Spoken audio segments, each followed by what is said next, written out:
আমার হায়াতের কসম, আমার ইমানের কসম, ওই আল্লাহর কসম করে বলছি যে আল্লাহর হাতে আমার জীবন। বর্তমান ফিলিস্তিনের যুদ্ধ শেষ হবে, ইমাম মাহাদি এসে যাবে। ইমাম মাহাদি আসার 9 বছর পরে, ইমাম মাহাদি আসার 9 বছর পরে ঈসা আলাইহিস সালাম আসবেন। আর ইমাম মাহাদি আসার পরে 9 বছর, এটার মধ্যে দাজ্জাল তার আবির্ভাব ঘটবে। এমন সময় আমি আপনাদের সাথে কথা বলছি, হাদিসের ভাষ্য অনুযায়ী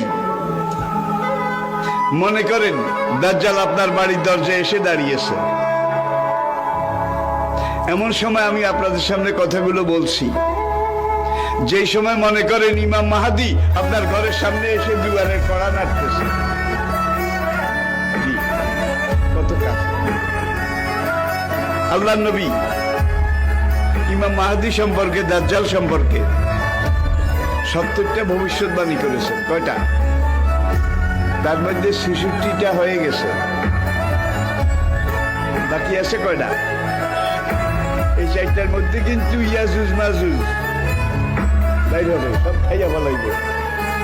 এবারে দাব্বাতুল আরদ কোরআনে আছে, দাব্বাতুল আরদ মক্কা এবং তায়েফের মাঝখানে জমিন ভেদ করে একটা জন্তু উঠবে।